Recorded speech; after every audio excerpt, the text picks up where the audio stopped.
नमस्कार, मी शीतल संतोष धनावडे आपणा सर्वांचे भारतीय कष्टकरी व्यवसाय संस्थेमध्ये सहर्ष स्वागत करीत आहे। 13 ऑक्टोबर 1993 रोजी संस्थेची स्थापना झाली। शिक्षण, आरोग्य, महिला पुनर्वसन तसेच पर्यावरण यासारखी विविध उद्दिष्टांना धरून संस्थेने प्रकल्प राबविलेले आहेत। त्या प्रकल्पांचा आपण आज करणार आहोत। तर प्रकल्प पहिला आहे आपला शेततळे। या शेततळ्याच्या माध्यमातून आपण मासेमारी असेल किंवा पर्यटकांसाठी उत्कृष्ट असे पर्यटन केंद्र इथे उभारलेले आहे। अशा संस्थेचे विविध नाविन्यपूर्ण उपक्रम असतानाच आपण संस्थेसाठी एक प्रकल्प केलेला आहे, तो म्हणजे मल्टीपर्पज हॉल। या मल्टीपर्पज हॉलच्या माध्यमातून आपण लोकांसाठी हा विनामूल्य असा हॉल उपलब्ध करून दिलेला आहे। याच्या माध्यमातून सांस्कृतिक कार्यक्रम असतील किंवा इतर माहिती केंद्र आहे, याच्या माध्यमातून आपण लोकांना प्रोत्साहन देत आहोत कलेसाठी। त्याचप्रमाणे आपल्या संस्थेचा आधारस्तंभ म्हणजे आपल्या अरुणाताई पाटील। माझा समाज दारूमध्ये बुडालाय, तो दारूमुक्त झाला पाहिजे, यासाठी मी हा लढा उभारला आहे गाव दारूमुक्त करायला। गावच्या गाव दारूमुक्त करणे हे भाकरचे ध्येय राहील, असे आपल्या अरुणाताई पाटील यांचे ध्येय होते। आणि त्याचप्रमाणे त्यांनी दारूबंदीचा लढा आपल्या पूर्ण लांज्यामध्ये पेटवला आणि त्याच्या माध्यमातून गावाच्या गावे ही दारूमुक्त केलेली आहे। यानंतर संस्थेचं महत्त्वाची प्रोजेक्ट म्हणजे आपला हस्तकला प्रकल्प। गावातील महिलांना हस्तकला प्रकल्पाच्या माध्यमातून पैसा उपलब्ध करून देण्यात आला आहे, त्यांच्या हाताला काम मिळालेले आहे। त्यानंतर सगळ्यात मोठा प्रोजेक्ट म्हणजे सामाजिक परिणाम निर्धारण अभ्यास अहवाल म्हणजेच SI। याच्या माध्यमातून धरणांमध्ये जे जमिनी जात आहेत त्या धरणातल्या जमिनींमध्ये गेलेल्या जमीनदारांना योग्य तो मोबदला मिळतो आहे की नाही, त्यांच्यावर सामाजिक परिणाम कोणत्या रीतीने होतो, सांस्कृतिक परिणाम कोणत्या रीतीने होतो, याचा अभ्यास करून शासनाला आपण तो प्रोजेक्ट देत असतो। यानंतर आपण संस्थेचे एक प्रोजेक्ट करीत आहोत, तोच म्हणजे आपला पर्यटनात्मक मत्स्य व्यवसायाचा पर्यटनात्मक केंद्र। या पर्यटन केंद्रामध्ये आपण 4 कौलारू घरांची निर्मिती केलेली आहे। ही 2 घरे आहेत, 2 ACची 2 घरे आहेत आणि याच्यामध्ये आपली 2 घरे आहेत ती नॉन AC आहेत, जी आपण कमीत कमी रुपयांमध्ये आपण सगळ्या लोकांना आपण उपलब्ध करून देत असतो। यानंतर आपला पुढील प्रकल्प आहे तो म्हणजे आहे लायब्ररी। ग्रामीण भागातील लोकांना किंवा मुलांना लायब्ररीमध्ये जाणे इथून सोयीस्कर नसल्या कारणाने भाकरने एक असा एक प्रोजेक्ट केला, ज्याच्या माध्यमातून आपण छोटीशी लायब्ररीची आपण निर्मिती केलेली आहे। याच्यामधून गावातील लोकांना असेल किंवा आमच्या आजोबांना इथे लायब्ररीचा इथे आपण उपलब्ध करून देत आहोत आणि पुस्तक वाचनास उपलब्ध करून देत आहोत। याचप्रमाणे आपल्या आजोबांच्या गावामध्ये आपण एक छोटीशी अशी बाग उभारलेली आहे, त्याच्यामध्ये विविध प्रकारची फळबाग घेत असतो। याच्यामध्ये आता सध्या आपला उत्पन्न आपण घेत आहोत काजूच्या बागांमध्ये। आता सध्याच आपल्या काजूची बाग ही बहरलेली आहे। आपण पाहत असाल की काजूला बहर लवकर झालेला आहे इथे आणि लवकरच आपण त्याची फळ देखील खाणार आहोत। आपण संस्थेचे विविध प्रकल्प पाहत असताना असे दिसण्यात येते की संस्थेचा एक प्रोजेक्ट असे आहे की समाजासाठी खूप उपयोगी आहे, ग्रामीण भागासाठी खूप उपयोगी आहे। तर आता आपण संस्थेचे विविध प्रोजेक्ट्सना परत भेट द्यायला चाललो आहोत। शेती प्रशिक्षण प्रकल्प खेरावसे।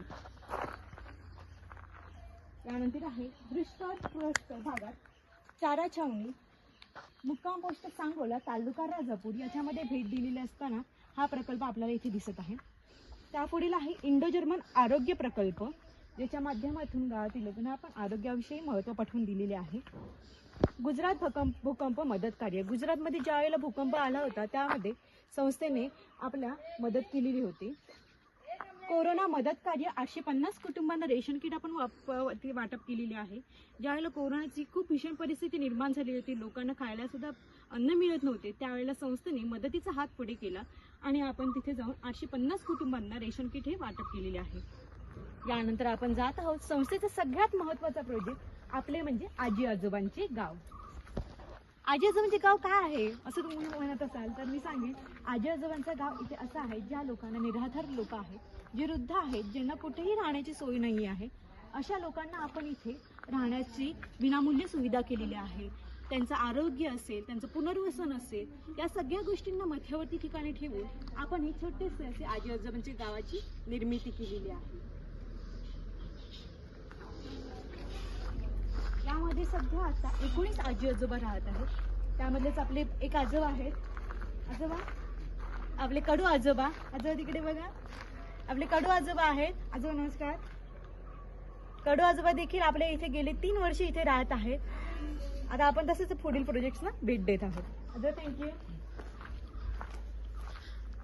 आजी आजोबांच्या गावासोबतच आता सध्या इथे वाढती संख्या पाहता आपण पुरुषांसाठी स्वतंत्र असा विभाग केलेला आहे. इथे आता सध्या महिलांसाठी आपण इथे उपलब्ध करून देत आहोत आजींसाठी, आणि पुरुषांसाठी आपण इथे आजी आजोबांचं गाव म्हणजे पुरुष विभागासाठी आपण इथे सोय केलेली आहे.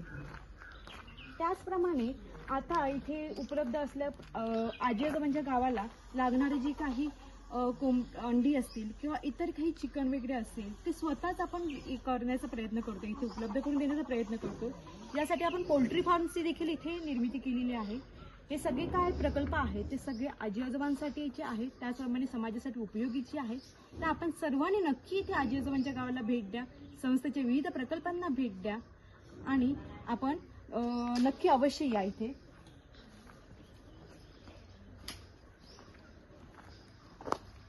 आता आपण एक आहोत आजी आजोबांचं गाव येथे पुरुष विभागामध्ये, आणि छोटासा प्रकल्प आहे इथे. आत्ता सध्या इथून 19 आजी आजोबांची इथे आपली इथे सोय केलेली आहे. आजोबांची आपली इथे राहण्याची आपण इथे सुविधा केलेली आहे.